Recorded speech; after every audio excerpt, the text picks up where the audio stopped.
ஜும்மாவுடைய உரையிலே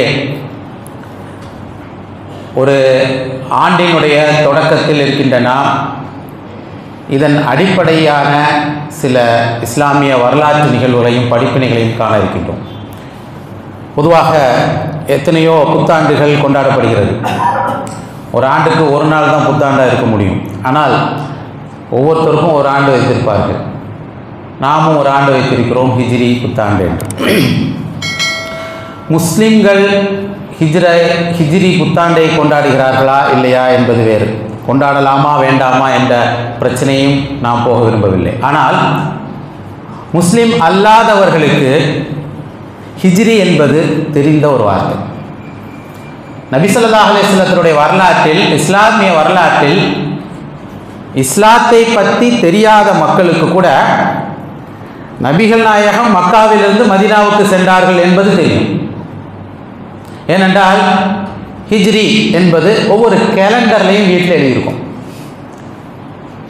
இது ஒரு நிகழ்வை மையப்படுத்தியது என்பது நாம் எல்லாரும் அறிவோம்.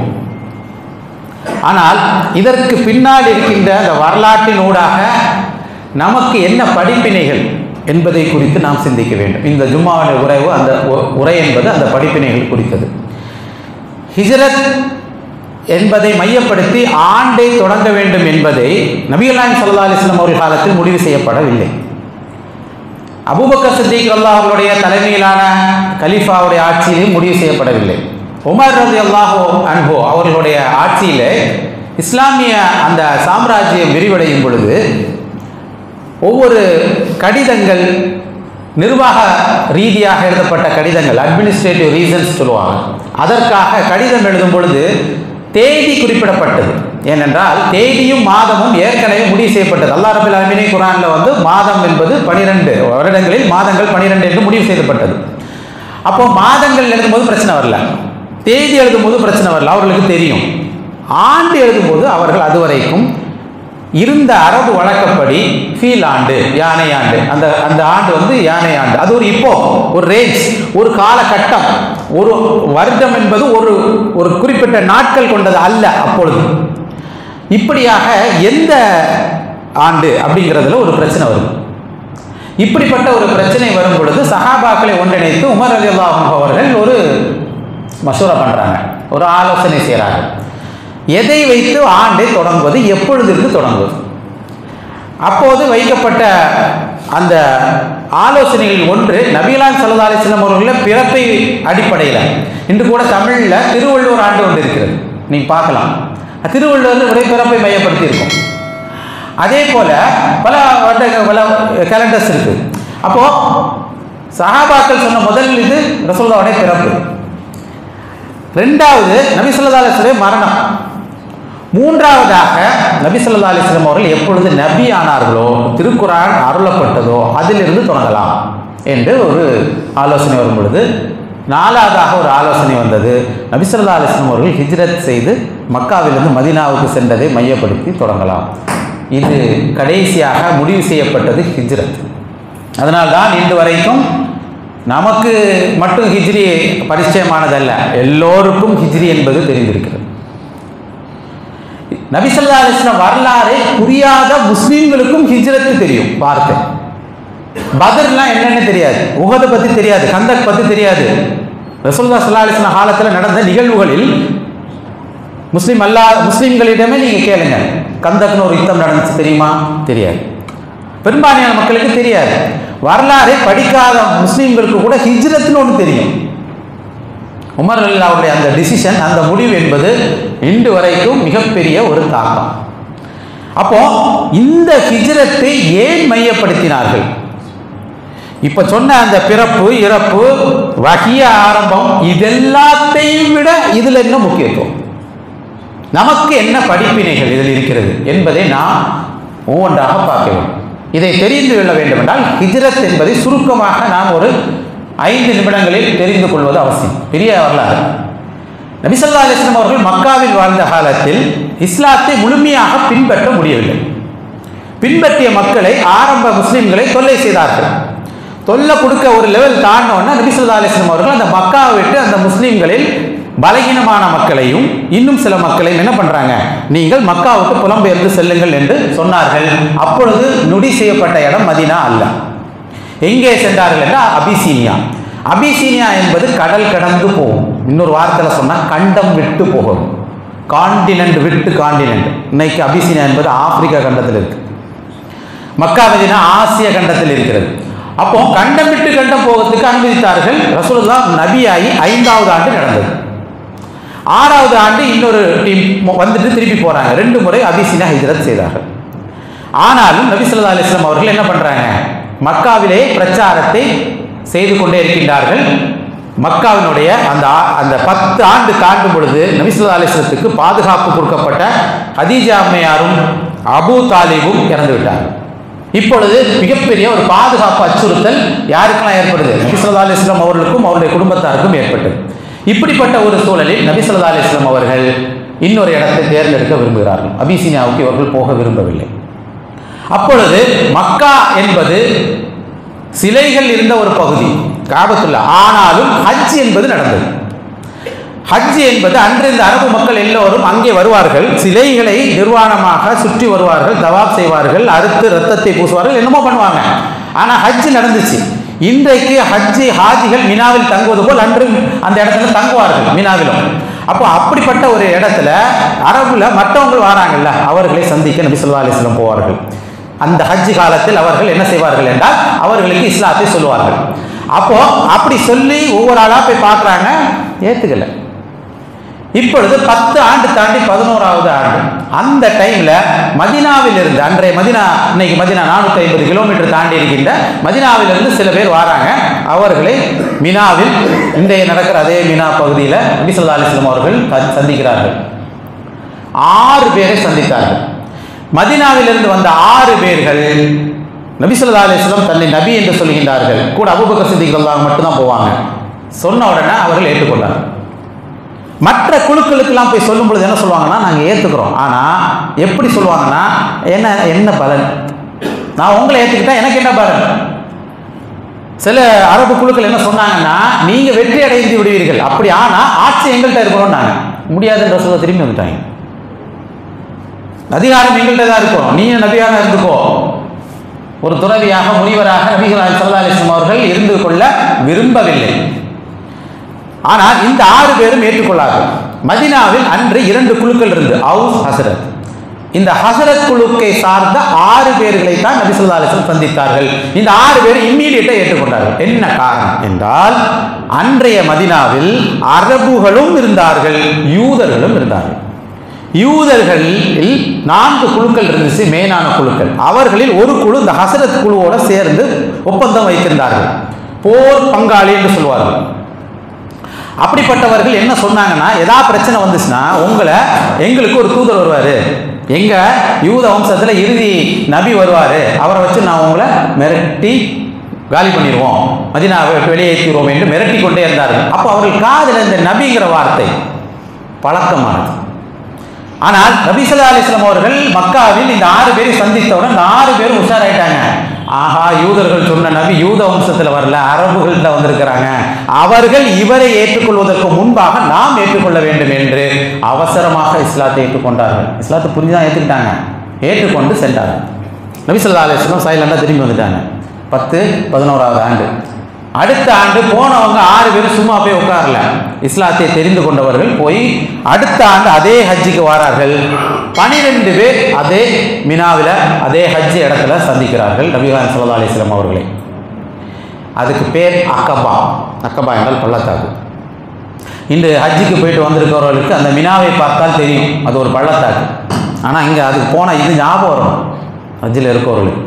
அந்த அக்கபாவிலே அந்த 12 பேரும் நபி ஸல்லல்லாஹு அலைஹி வஸல்லம் அவர்களிடம் உடன்படிக்கை மேற்கொண்டார்கள். அதுதான் முதல் அக்கபா உடன்படிக்கை. அந்த 12 பேர்ல 10 பேர் ஹஸரத் குழுவை சார்ந்தவர்கள், 2 பேர் அவுஸ் குழுவை சார்ந்தவர்கள். ஏன் இதை சொல்றேன் என்றால், அது வரைக்கும், அதுக்கு ஒரு 5 வருஷத்துக்கு முன்னாடி வரைக்கும் இந்த அவுஸ் ஹஸரத் சண்டை போட்டு இருந்தாங்க, கொத்து கொத்தா கொலை செய்வார்கள். அந்த 5 வருஷத்துக்கு முன்னாடி நடந்த புவாஸ் யுத்தத்தில் அந்த 2 குழுக்களுக்கு இருந்த தலைகள்லாம் போயிடுச்சு. வந்த எல்லாம் யங்ஸ்டர்ஸ். இப்போ இந்த இளைஞர்கள் பார்த்த உடனே ஏற்றுக்கிட்டாங்க. ஆனால் யார் எதிரியாக இருந்தாங்களோ அவங்கள்ட்டையும் சொல்லி அவர்களே 2 பேரை கூட்டிட்டு வராங்க. இதுதான் ஆச்சரியம். அந்த ஒரு வருஷத்தில் நடந்த மிகப்பெரிய ஆச்சரியமான நிகழ்வு. 12 பேர் வந்து நபி ஸல்லல்லாஹு அலைஹி வஸல்லம் அவர்களிடம் அதே மக்காவிலே ஹஜ் காலத்திலே உடன்படிக்கை மேற்கொள்கிறாங்க. இதற்கு பேர் முதல் அக்கபா உடன்படிக்கை. இந்த முதல் அக்கபா உடன்படிக்கை நபி ஸல்லல்லாஹு அலைஹி வஸல்லம் அவர்கள் என்ன சொன்னார்கள்? உடன்படிக்கை உறுதிமொழி எதற்காக வாங்கினார்கள்? 1, இணை வைக்க மாட்டோம். 2, குழந்தைகளை உயிருடன் கொலை செய்ய மாட்டோம். 3, ஏமாற்ற மாட்டோம். 4, விபச்சாரம் செய்ய மாட்டோம். அடிப்படையில் தான் உடன்படிக்கை நடந்துச்சு. இஸ்லாத்தினுடைய அடிப்படையில் உடன்படிக்கை, இணை வைக்க மாட்டோம். இஸ்லாத்தினுடைய அஹ்லாக் ஒழுக்க பண்பாடுகளில் உடன்படிக்கை நடக்கும். குழந்தைகளை கொலை செய்ய மாட்டோம், ஏமாற்ற மாட்டோம் விஷயம். ரசூலுல்லாஹ் நான் வந்தால் என்னை காப்பாற்றணும், என்னை பாதுகாக்கணும், என்னை அரசராக்கணும், அதுக்கெல்லாம் உடன்படிக்கை மேற்கொள்ளவில்லை, அனுப்பிட்டாங்க. அப்போ அந்த சஹாபாக்கள் கேட்டார்கள், இப்போ அவர் அன்சாரி சஹாபாக்கள் இல்லையா, அவர்கள் கேட்டார்கள், எங்களுக்கு இஸ்லாத்தை எங்கள் ஊரில் பிரச்சாரம் செய்வதற்கு ஒருவரை அனுப்பி வையுங்கள். நபி ஸல்லல்லாஹு அலைஹி வஸல்லம் அவர்கள் முஸ்அப் இப்னு உமைர் என்ற 21 வயது நிறைந்த ஒரு இளைஞனை அனுப்பினார்கள். இன்னைக்கு காலேஜில் 3வது வருஷம் படிக்கிற ஒரு மாணவன், அதான வயசு. போனார்கள். இந்த முஸ்அப் இப்னு உமைர் ரலியல்லாஹு அவர்கள் அங்கே சென்று அஸத் இப்னு சுராரா என்ற அந்த ஒரு சஹாபியோட வீட்டில் தங்குறாங்க. இவங்க 2 பேரும் சேர்ந்து மதீனாவில் 1 ஆண்டு பிரச்சாரம் பண்றாங்க. ஒவ்வொரு வீட்டையும் இஸ்லாத்தை ஏற்றுக்கொண்டு வந்தார்கள். பெரிய பெரிய கஷ்டத்துக்கு தாங்கி தான் இப்போ அடுத்த வருஷம் வராங்க. மீண்டும் 12வது ஆண்டு வரும் பொழுது அதே அக்கபாவில் அடுத்த உடன்படிக்கை நடக்கு. இது 2வது அக்கபா உடன்படிக்கை.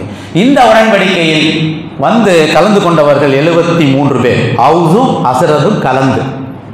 இப்போ அவங்க ஹவுஸ் ஹஸ்ரத்னு சொல்றதை விட முஸ்லீம்கள் ஆகிட்டாங்க. 73 பேரில் 2 பேர் பெண்கள். இவர்கள் ஹஜ் செய்வதற்கு, நிர்வாணமாக ஹஜ் செய்வதற்கு வரவில்லை, நபி ஸல்லல்லாஹு அலைஹி வஸல்லம் அவருடன் உடன்படிக்கை மேற்கொள்ளத்தான் வந்தார்கள். 73 பேரில் 2 பெண்கள், நுஸைபா ரலியல்லாஹு அன்ஹா, உம்மு அமாரா என்று சொல்லப்படுகின்ற ஒரு பெண்மணியும், அஸ்மா பின்த் அம்ர் ரலியல்லாஹு அன்ஹா என்ற 2 பெண்மணிகள்.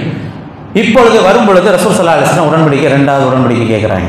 இப்போ உடன்படிக்கை வேற. முதல்ல என்ன சொன்னாங்க? இணை வைக்காதீங்க, கொலை செய்யாதீர்கள், இதெல்லாம் சொன்னாங்க. இப்போ சொல்றாங்க நபி ஸல்லல்லாஹு அலைஹி வஸல்லம் அவர்கள், முதல் ஷரத் அல்லாஹ்வுக்கும் தூதருக்கும் கட்டுப்படுவேன். 2வது நன்மையை ஏவி தீமையை தடுப்பேன். 3வது அல்லாஹ்வின் வழியில் போராடுவேன். 4வதாக தூதரே, என்னை நீங்கள் உங்கள் குடும்பத்தை பாதுகாப்பது போல் பாதுகாக்க வேண்டும். இதுதான் 4 அடிப்படையான உடன்படிக்கை. இந்த உடன்படிக்கையை சொல்லும் பொழுது சஹாபாக்கள் எல்லாம் உடன்படிக்கை மக்கள் வந்திருக்கிறாங்க. அப்போ எல்லாரும் ரெடியாக வந்து கை வைக்க போகும்போது அந்த அஸத் இப்னு சுராரா ரலியல்லாஹு அன்ஹு அவர்கள், அவர் தான் முதல்ல கூட்டிகிட்டு போனவர் எல்லாரையும். அவர் எழுந்து நின்று சொன்னார் அந்த மக்களை பார்த்து, என் மக்களே, நம்ம என்ன உடன்படிக்கை மேற்கொள்ள போகிறோம் தெரியுமா உங்களுக்கு? இப்படி இதனால் என்ன விடை வரும் தெரியுமா? மொத்த அரபு உலகமும் நமக்கு எதிராக திரும்பும். இந்த 4 விஷயம் சொன்னதுக்கு எவ்வளோ அழகாக புரிஞ்சிருக்கிறாரு இல்லையா? அல்லாஹ்வுக்கு தூதரை கட்டுப்படுறதுனால, நன்மையை தீமையை தடுப்பதனால, அல்லாஹ்வின் வழியில் போராடுவதனால, இந்த தூதரை பாதுகாப்பதனால மொத்த அரபு உலகம் நம்மளை நோக்கி திரும்பும் என்று சொல்லிவிட்டு சொன்னார்கள், நாம் கத்திக்கு கீழே கழுத்து வைப்பதற்கு உடன்படிக்கை செய்கிறோம், மறந்து விடாதீர்கள், யாருக்கு விருப்பம் இருந்தால் மட்டும் செய்யலாம் அப்படிங்கிறத சொல்றதுக்காக சொன்னாங்க.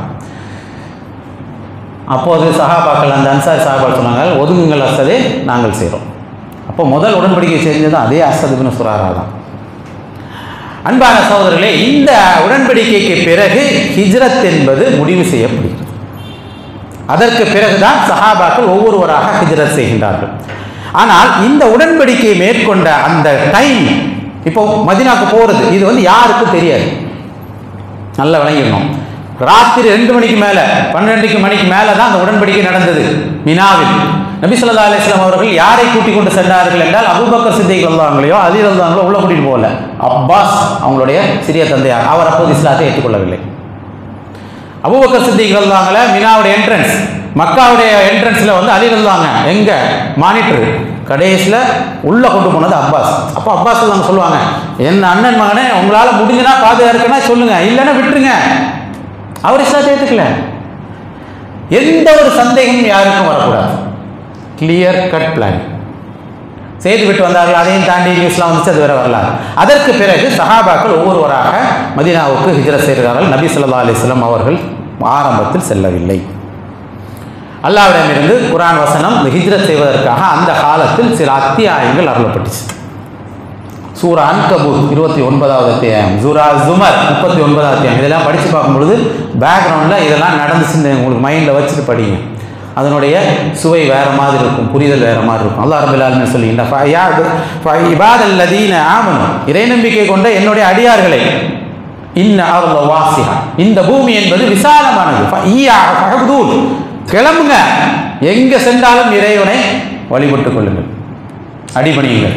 கொஞ்சம் யோசிச்சு பாருங்க, மக்கா புனிதமானது, ரசூலுல்லாஹ் காலத்துக்கு முன்னாலும் புனிதமானது.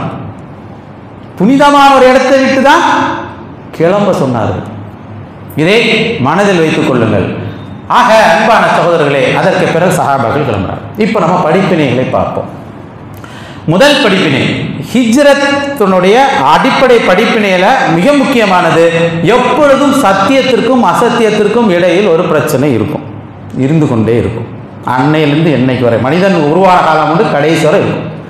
அசத்தியவாதிகள் எப்பொழுதும் முழுமையாக வெற்றியடைய மாட்டார்கள், அதுவும் தெரிந்து கொள்ளுங்கள். அல்லாஹ் சூழ்ச்சிக்காரனுக்கெல்லாம் சூழ்ச்சிக்காரன், அல்லாஹ் ஹைருல் மாக்கிரீன். என்னென்னலாம் ஹிஜ்ரத்தில் நடந்தது என்பதை நாம் பார்ப்போம். ஆனால் எல்லா சூழ்ச்சிகளையும் தாண்டி நபி ஸல்லல்லாஹு அலைஹி வஸல்லம் அவர்கள் அந்த மக்களை பாதுகாப்பாக ஹிஜ்ரத்து கொண்டு போனாங்களா இல்லையா? இது முதல் படிப்பினை. இரண்டாவது படிப்பினை, நீங்கள் இதை நமக்கு ரொம்ப கேஷுவலாக ஹிஜ்ரத்தை நம்ம எடுத்துகிட்டு கொண்டு போகக்கூடாது. ஹிஜ்ரத் என்பது ஏதோ பயந்து போன ஒரு ஓட்டம் பிடித்த ஒரு பயணம் அல்ல, அது ஒரு டூர் ப்ரோக்ராமும் அல்ல, இங்கேருந்து சுவிட்சர்லாந்துக்கு போன மாதிரியான ப்ரோக்ராம் அல்ல. அனைத்து விதமான தியாகங்களையும் செய்துதான் ஹிஜ்ரத் செய்தார். இதுதான் மிக முக்கியமான படிப்பினை. சஹாபாக்கள் ஹிஜ்ரத் செய்யும் பொழுது சும்மா போயிடலாம். ஃபர்ஸ்ட் ஹிஜ்ரத் மதீனாவுக்கு கிளம்புன்னு சொன்ன உடனே கிளம்புனது அபூ சலாமா ரலியல்லாஹு அன்ஹு, உம்மு சலாமா ரலியல்லாஹு, கணவன் மனைவி 2 பேர். அபிசினியாவுக்கு முதல்ல போக ஆரம்பிச்சதும் அவங்க தான் போனாங்க. மதீனாவுக்கு சொன்ன உடனே கிளம்புனது அவங்க தான், வழியில் நிறுத்தப்படுறார்கள். உம்மு சலாமா ரலியல்லாஹு அன்ஹா அவர்களை அவர்களுடைய குடும்பத்தாரில் இருக்கிற கையில் ஒரு குழந்தை இருக்கு. குழந்தைய அப்பா வீட்டிலிருந்து சொந்தக்காரங்க பிடிக்கிட்டு போயிட்டாங்க. மனைவியை இவங்க அம்மா வீட்டு சொந்தக்காரங்கள் உம்மு சலாமா ரலியல்லாஹு பிடிச்சிட்டு போயிட்டாங்க. அபூ சலாமா ரலியல்லாஹு மனைவி சொல்றாங்க, நீங்க கிளம்பிடுங்க, நாங்க பார்த்துக்கிறோம். தனியாக அவர் போயிடுறாரு. இந்த அம்மா உட்காந்து ஒரு வருஷம் பின்னாடி ரசூலுல்லாஹ்வுடைய மனைவி அவர்கள் 1 ஆண்டு அந்த தனிங்கிற இடத்துக்கு அழுதுட்டு போவாங்களாம். யாராச்சும் வருவாங்களா, கூட்டிட்டு அவங்க படுற கஷ்டத்தை பார்த்து கடைசி வர வழியில் போ அப்படின்னு சொல்லி குழந்தைய கையில் கொடுத்து ஒட்டகத்தில் அனுப்புகிறாங்க. இந்த அம்மா தனியாக கிளம்புறாங்க. அப்போ உஸ்மான் இப்னு தல்ஹா ரலியல்லாஹு அன்ஹு, பின்னாடி அவர் சஹாபி, அப்போ இஸ்லாத்தை ஏற்றுக்கொள்ளவில்லை. அவர் வராரு ஹெல்ப்புக்கு, கடைசியில் கொண்டு வந்து மதீனாவுடைய எல்லையில் விட்டுட்டு போயிடுவாங்க. அப்போ ஒரு பெண்மணி எவ்வளவு கரெக்டாக அந்த இடத்துல தியாகம் செய்து வராங்க. அவங்க என்னென்னலாம் தியாகம் செஞ்சுருப்பாங்க யோசிச்சு பார்க்கவே முடியாது, கம்பேர் பண்ண முடியாது. அப்போ குடும்பத்தை பிரிச்சாங்க, தாங்கினாங்க, தியாகம் செய்தார்கள். இரண்டாவதாக சொத்தை பிடுங்கினாங்க. ஷுஐப் அல் ரூமி ரலியல்லாஹு அன்ஹு மக்காவில் தங்கினவர். அவர் ரோம் தேசத்துக்காரர், ரூமி. ஆனால் அங்கேயே பிஸ்னஸ் பண்ணி அங்கேயே குடும்பம்லாம் செட்டில் ஆகிட்டு அவர் கிளம்பி வராரு. மக்காவோட எல்லையை நிறுத்தினாங்க. நீ வந்த ஊருக்காரன் இல்லை, நீ போனால் போ, சொத்து எங்கள் ஊர், எப்படி அதை வச்சுட்டு போய் அப்படி வச்சுட்டு போயிடுறாரு. அப்பொழுது சொன்னார்கள், அவரே தாக்கிறதுக்கு வரும்போது சொன்னாங்க, என்னை பற்றி சொத்தை வேணும் தந்துட்டேன், ஆனால் என்னை பற்றி தெரியும் உங்களுக்கு, நான் மிகப்பெரிய வில் வீரர், இங்கே இருக்கிறதுல ஒன்று விட்டா எல்லாரும் ஒவ்வொருத்தராக செத்து போயிருவீங்க, விட்டுட்டாங்க. அல்லாஹ் ரப்பில் ஆலமீன் அவர்களுக்காக சூரா ஜுமர்ல ஒரு ஆயத்தை இருக்கிறான் இவருடைய வியாபாரத்தை குறித்து. அவர் வெற்றி அடைந்து விட்டார். நபி ஸல்லல்லாஹு அலைஹி வஸல்லம் சொல்கிறாங்க, ஷுஹைபுடைய வியாபாரம் வெற்றி அடைந்து விட்டது, அது பிஸ்னஸ் என்று அல்லாஹ் ரப்பில் ஆலமீன் வர்ணிக்கிறான். சொத்தை பிரிச்சாங்க, ஆளை கடத்திட்டு போனாங்க. உமர் ரலியல்லாஹு அன்ஹு, ஹிஷாம் ரலியல்லாஹு அன்ஹு கூட அவர்களுடைய 3 பேர், ஐயாஷ் இப்னு அபி ரபியா, 3 பேரும் நண்பர்கள். 3 பேரும் பிளான் பண்ணுறாங்க, நாளைக்கு இந்த மரத்துக்குள்ள நான் நிற்போம், வரல யார் வரலையோ அவங்கள விட்டுருவோம், யார் வந்தோமோ கிளம்பி மதீனா போயிடுவோம். 3 பேரும் வராங்க. அடுத்த நாள் காலையில் 3 பேர் வரல, 2 பேர் தான் வந்தாங்க. உமர் ரலியல்லாஹு, ஐயாஷ் ரலியல்லாஹு அன்ஹு மட்டும் தான் வராங்க. ஹிஷாம் அங்கேயே லாக்டு வீட்டிலே. இவங்க 2 பேரும் கிளம்புறாங்க, கிளம்பி மதீனா போயிடறாங்க. ஐயாஷ் ரலியல்லாஹு அன்ஹு அபூஜஹலுடைய ரிலேட்டிவ், அவர் அங்கேருந்து கிளம்பி இன்னொருத்தரோட ஒட்டகத்தில் வராரு. உங்கள் அம்மா நீங்கள் இல்லாமல் அப்படி கஷ்டப்படுறாங்க, அது பண்ணுறாங்க, இது பண்ணுறாங்க, வருத்தப்படுறாங்க. அப்போ உமர் எல்லாம் சொல்கிறாங்க, ஐயாஷ் போயிடாதீங்க, இந்த பசத்து வார்த்தைகளுக்கு மயங்கி விடாதீர்கள், இவர்கள் உன்னை ஏமாற்றி விடுவார்கள் என்று. கேட்கல, போறாங்க. அப்புறம் சொல்றாங்க, மறந்தான் என் சொத்துல பாதியை தரேன், போயிடாது. கேட்கல, போறாங்க. சரி ஒண்ணு உண்டா, இந்த ஒட்டகத்தை கூடி, ஏன் ஒட்டகம் ஸ்பீடாகும், ஏதாவது பிரச்சனை வந்தா நடுவில் அவர்களை கெட்டி கடத்தி கொண்டு போனார்கள். சுஹைல் இப்னு அம்ர் என்ற அந்த குறைஷி தலைவருக்கு 2 மகன் இருந்தார்கள், அபூ ஜந்தல், அப்துல்லா ரலியல்லாஹு அன்ஹு. 2 பேரையும் வீட்டில் அரெஸ்ட் பண்ணி வச்சிருந்தாப்புல. அப்போ ஹிஜ்ரத்தில் இந்த அவ்வளவு விஷயங்களை தியாகம் செய்துதான் அவர்கள் போனார்கள். இது ஒரு டூர் ப்ரோக்ராம் அல்ல. அன்பான சகோதரர்களே, அடுத்து மிக முக்கியமான படிப்பினை. எப்பவுமே இந்த படிப்பினை எனக்கு சொல்ல போற விஷயத்தை நம்ம ரொம்ப கேர்லெஸ்ஸாக எடுத்துக்குவோம். பிளானிங். ரசூல் ஸல்லல்லாஹு அலைஹி வஸல்லம் எப்போ போனாங்க? சஹாபாக்கள் அனுப்பிட்டு போறாங்க. சஹாபாக்கள்லாம் போனதுக்கு பிறகு அபூபக்கர் சித்திக் ரலியல்லாஹு மட்டும் உட்கார வைக்கிறாங்க, அலி ரலியல்லாஹு உட்கார வைக்கிறாங்க. கடைசியில் ரசூல் ஸல்லல்லாஹு அலைஹி வஸல்லம் அபூபக்கர் சித்திக் வீட்டுக்கு திடீர்னு ஒரு நாள் போறாங்க. அதுக்கிடையில் அவர்கள் 2 ஒட்டகங்களை ரெடி பண்ணி வச்சிருக்கிறாங்க, எப்போ வேணாலும் போக வேண்டியது வரும்னு. போன உடனே கேட்குறாங்க, உள்ள இருக்கிற வீட்டில் இருக்கிற எல்லாரையும் உள்ள போக சொல்றாங்க. யார் இருக்காங்க? ஆயிஷா ரலியல்லாஹு அன்ஹாவும் அஸ்மா ரலியல்லாஹு அன்ஹா, 2 பேர் சகோதரிகள், அபூபக்கர் சித்திக்குடைய மகள். யார சொல்ல? என் மகள். நோ, உள்ள போயிட்டாங்க, சீக்கிரம் உள்ள போயிட்டாங்க. அதுக்கு பிறகு ரசூல் ஸல்லல்லாஹு அலைஹி வஸல்லம் சொல்றார், அபூபக்கர் சித்திக் கேட்குறாங்க, அனுமதி கிடைத்து விட்டதா? அல்ஹம்துலில்லாஹ். கூட யாருன்னு கேட்டாங்க, நீங்க தான் அப்படின்னு. அதுக்கு அழுதார்கள். வேற ஒன்றும் சொல்லல. அடுத்தது 3 நாட்கள் கழித்து உங்களுடைய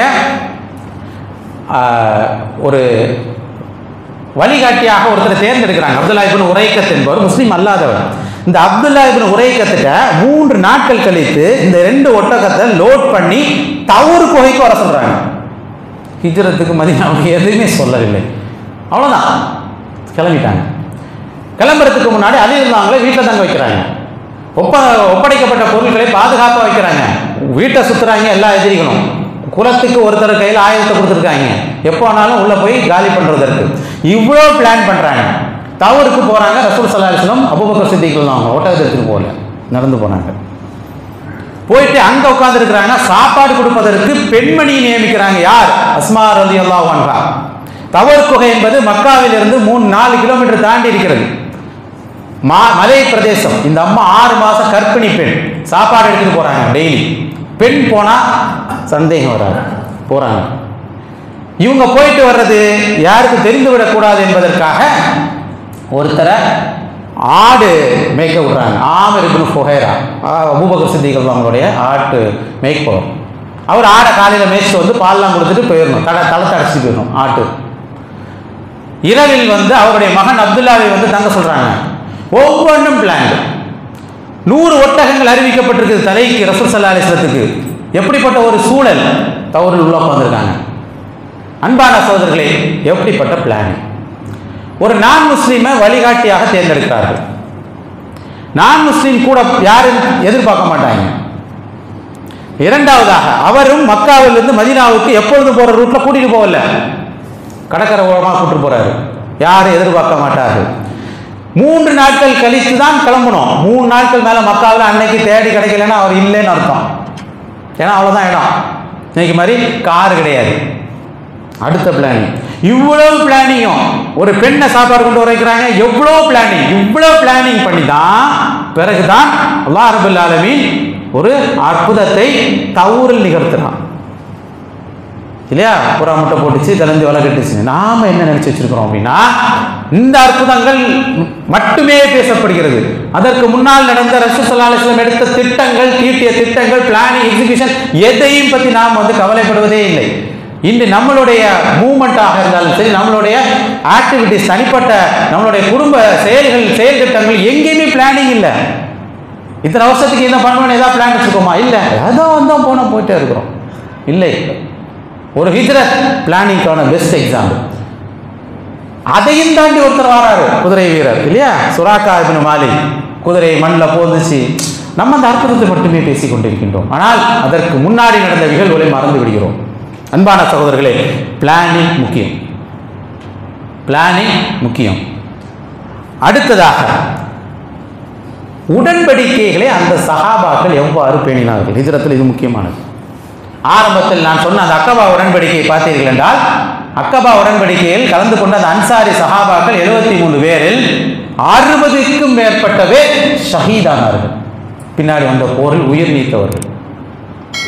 என்ன சொன்னாங்க? உங்களே உயிரை மேலாக நாங்கள் உங்களை பாதுகாப்போம் என்ற ஒரு உறுதிமொழி கொடுத்தார்கள் அல்லவா? அந்த உறுதிமொழியை மெயின்டைன் பண்ணாங்க. உஹதில் எல்லாரும் பின்தாங்கும் போது இந்த அக்கபாவில் உடன்படிக்கை கொடுத்த சஹாபாக்கள் ரசூலுல்லாஹி சுத்தி வந்தார்கள், இன்க்ளூடிங் உமாரா ரலியல்லாஹு அன்ஹா. ரசூல் ஸல்லல்லாஹு அலைஹி வஸல்லம் பின்னாடி சொன்னார்கள், உஹதில் நான் திரும்பி பார்த்தேன், அம்மாராவை தவிர வேறு யாரையும் காணவில்லை என்று சொன்னார்கள். எங்கு பார்த்தாலும் அம்மாராவை தெரிந்தார்கள். பெண்மணி. ரசூலுல்லாஹுடைய மௌத்துக்கு பிறகும் முசைலமாவுக்கு எதிராக யமாமாவில் நடந்த யுத்தத்தில் கலந்து கொண்ட பெண்மணி அவர். எங்கே இருக்குது? உடன்படிக்கைனா சாதாரணமாக எடுத்துட்டு போயிடுறோம் இல்லை.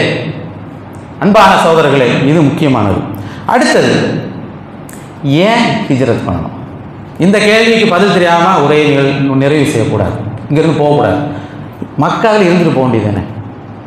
ரசூலுல்லாஹ் சஹாபாக்கள் தொழுதார்கள், எல்லாம் பண்ணார்கள் இல்லையா?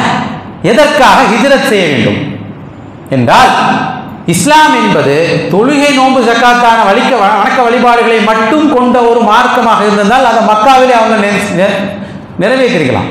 ஹஜ்ஜே மக்காவில் தான் செஞ்சிருக்கணும் இல்லையா? இஸ்லாம் என்பது ஒரு நடைமுறை இம்ப்ளிமெண்ட் பண்ணப்பட வேண்டிய ஒரு மார்க்கம். இஸ்லாம் என்பது எல்லா துறைகளிலும் மேலோங்க செய்யப்பட வேண்டிய ஒரு மார்க்கம். அதற்காகத்தான் அல்லாஹ் ரப்பல் ஆலமீன் தூதரை அனுப்பினான். வல்லதி அர்ஸல ரசூலஹு பில் ஹுதா வ தீனில் ஹக் லியுظஹிரஹு அலா தீனி குல்லி. அனைத்து இசங்களை, அனைத்து மார்க்கத்தை விட மேலோங்க வேண்டும் என்பதற்காக நாம் உங்களை ஹுதாவும் ஹக்கை, சத்தியத்தையும் நேர்வழியையும் கொண்டு அனுப்பியிருக்கிறோம் என்று அல்லாஹ் ரப்பல் ஆலமீன் சொல்லிட்டான். அப்போ மேலோங்கணும்னா மக்காவில் மேலோங்கல். அதனால் அபிசீனியாவை தேர்ந்தெடுக்கிறார்கள், அதனால் மதீனாவை தேர்ந்தெடுக்கிறார்கள். சரி, மதீனாவுக்கு ஏன் வரணும்? அபிசீனியாவுக்கு போயிருக்கலாம்ல. அன்பான சகோதரர்களை நல்லா ஞாபகம் வச்சுருங்க. அபிசீனியாவுக்கு நபி ஸல்லல்லாஹு அலைஹி வஸல்லம் அனுப்பின சஹாபாக்களில் ஒரு டீமை ரசூல் ஸல்லல்லாஹு அலைஹி வஸல்லம் அபிசீனியாவிலிருந்து திரும்பி மதீனாவுக்கு வர சொல்லவில்லை. 5வது ஆண்டு 6வது ஆண்டு அபிசீனியாவுக்கு போயிட்டாங்க ரசூல் நபியாகி. ஹிஜ்ரத் நடந்தது 13 ஆண்டு கழித்து, 7 வருஷம். பத்ர்ல ஆள் தேவைப்பட்டுச்சு, வர சொல்லல. ஹிஜ்ரி 2. உஹதில் ஆள் தேவை, வர சொல்லல. கந்தக்கு வர சொல்லல. கைபர் யுத்தம் நடக்குது ஹிஜ்ரி 6வது ஆண்டு. ஹிஜ்ரத் செய்து 6 ஆண்டுகள் கழித்து ஜாஃபர் ரலியல்லாஹு அன்ஹு எங்க இருக்கிறாங்க? அது வரைக்கும் அபிசீனியாவில் இருக்கிறாங்க. அதுக்கப்புறம் வர சொல்றாங்க. ஏனென்றால் மதீனாவில் எல்லா ஆபத்துகளும் நீங்கியது, அது வரைக்கும் ஆபத்துகள் நீங்கவில்லை. எதிரிகளிடமிருந்து, குறைஷிகளிடமிருந்து, மக்கா குறைஷிகளிடம் வந்த ஆபத்து கந்தக்கோடு முடிந்தது. யூதர்களிடமிருந்து அங்கு உள்ள அந்த யூதர்களுடைய பிரச்சனை எல்லாம் கைபருடன் முடிந்தது. அதற்கு பிறகு வர சொல்றாங்க. என்ன காரணம் என்றால், மதீனாவில் ஏதேனும் பிரச்சனையானால் அபிசீனியாவை தேர்ந்தெடுக்கலாம். எதற்காக என்றால், இஸ்லாம் என்பது இம்ப்ளிமெண்ட் செய்யப்பட வேண்டிய ஒரு மார்க்கம். அடுத்தது, அபிசீனியாவுக்கு போனவர்கள் சும்மா அங்கே தொழுது நோன்பு வச்சு மட்டும் இல்லை, இஸ்லாத்தை பிரச்சாரம் செய்தார்கள். அதனால் ஹிஜ்ரத் என்பது பயந்து ஓடின ஒரு பயணம் அல்ல, இஸ்லாத்தை பிரச்சாரம் செய்வதற்கான ஒரு பயணம். அதனால் மதீனாவுக்கு, அரபு தீபகற்பத்தில் இருக்கிற மதீனாவுக்கு இஸ்லாம் போறதுக்கு முன்னாடி காண்டினென்ட் விட்டு போயிடுச்சு. இது அரபுகளுக்கான மார்க்கம் மட்டுமல்ல, உலக மக்களுக்கான ஒரு மார்க்கம். ஆப்பிரிக்காவுக்கு தான் முதல் இஸ்லாம் போச்சு, நல்லா வழங்கிடுங்க. அதுக்கப்புறம் தான் மதீனாவுக்கே வருது. அன்பானவர்களே, இதையெல்லாம் நினைவுபடுத்திக் கொள்ளுங்கள். ஹிஜ்ரத் என்பது மிக முக்கியமான வரலாற்று நிகழ்வு. ஹிஜ்ரத்திலிருந்து கிடைக்க வேண்டிய படிப்புகளில் மிக முக்கியமானது இன்று வரைக்கும் நம்மிடம் இருக்க வேண்டியது பிளானிங். ஒவ்வொன்றையும் திட்டமிட்டு செய்ய வேண்டும். அதற்கு பிறகு அல்லாஹ்விடம் தவக்குல் வைக்க வேண்டும், அல்லாஹ்வுடைய உதவி வரும். அடுத்ததாக ரசூலுல்லாஹ்வுடைய ஹிஜ்ரத்திலிருந்து நமக்கு கிடைக்க வேண்டிய படிப்பனை என்பது, இஸ்லாம் என்பது ஒரு முழுமையான சம்பூர்ணமான ஒரு வாழ்க்கை திட்டம். அதில் எல்லாம் இருக்கு. எல்லாத்தையுமே எடுத்து நம்ம இம்ப்ளிமெண்ட் பண்ண வேண்டிய, மார்க்கத்தை நடைமுறைப்படுத்த, இக்காமத் வேண்டிய பொறுப்பு முஸ்லீம்களிடம் உண்டு. இது ஹிஜ்ரத்திலிருந்து நாம் கிடைக்க வேண்டிய மிக முக்கியமான படிப்பினைகள். இறுதியாக முடிப்பதற்குள்ளாக, இந்த ஹிஜ்ரத் முஸ்லீம்கள் செய்கிறார்கள். ஒரு வேதனையான விஷயம், அது சொல்ல முடிய கூட இல்லை. அன்று ஹிஜ்ரத் என்பது இஸ்லாத்தை மேலோங்குவதற்காக ஓடினார்கள். இந்து முஸ்லீம்கள் ஓடிக்கொண்டிருக்கிறார்கள். சிரியாவை விட்டும், ஈராக்கை விட்டும், பலஸ்தீனத்தை விட்டும், பலஸ்தீனத்தை காசாவை விட்டும், காசாவிலிருந்து ரஃபாவை விட்டும் துரத்தி அடிக்கப்படுகிறார்கள். இங்கே அது இல்லையே. அதிகபட்சம் பலஸ்தீனத்தில் உள்ள மக்களை வேண்டாம் நாம் விட்டு இருக்கலாம். சிரியாவிலிருந்து போகிற மக்கள் எங்கே போனார்கள்? France, German. ஏன்? அப்போ துரத்தியது யார்? அங்கே யார் துரத்துறது? இங்கே யார் துரத்துறது? அங்கே துரத்துனது இறை நிராகரிப்பாளர்கள், இங்கே துரத்துறது முஸ்லீம்கள். அப்போ ஹிஜ்ரத் என்பது புலம்பெயர்தல், அவ்வளவுதான். ஒரு இடத்தை விட்டு இன்னொரு இடம் போறது. ஆனால் இன்று நடந்து கொண்டிருக்கின்ற புலம்பெயர்தல் என்பது மிக கொடூரமான புலம்பெயர்தல். பலஸ்தீனத்தையும் ரோஹிங்கியாவையும் சில இடங்களையும் தவிர அரபுலகத்தில் இன்று நடந்து கொண்டிருக்கின்ற நிகழ்வுகள் என்பது வருத்தத்துக்குரியது, கண்டிக்கப்பட வேண்டியது, முஸ்லிம்கள் திருந்தப்பட வேண்டியது. அன்பானவர்களே, ஹிஜ்ரத்தை மறந்துவிட்ட சமூகமாக நாம் வாழ்ந்துவிடக்கூடாது. ஹிஜ்ரத் என்பது வாழ்க்கையில் என்றென்றும் நினைவுபடுத்தப்பட வேண்டும். ஆண்டுக்கு ஒரு முறை ஹிஜ்ரத் தொடங்குங்கிறதுக்காக வேண்டிய இந்த தலைப்பை நாம் எடுத்துக்கொண்டாலும் இது ஒவ்வொரு ஆண்டும் நினைவுபடுத்தப்பட வேண்டும். ஹிஜ்ரத்தை குறித்து முழுமையாக படிக்க வேண்டும். அதிலும் குறிப்பாக அபிசீனியா, மதீனா ஹிஜ்ரத்தை தனித்தனியாக நாம் படிக்க வேண்டும். அல்லாஹ் ரஹ்மான் அதிலிருந்து கிடைக்க வேண்டிய படிப்பினைகள் நம் வாழ்வில் முழுமையாக நிறைவேற்ற துணை புரிவானாக என கூறி இந்த உரையை நிறைவு செய்கின்றேன்.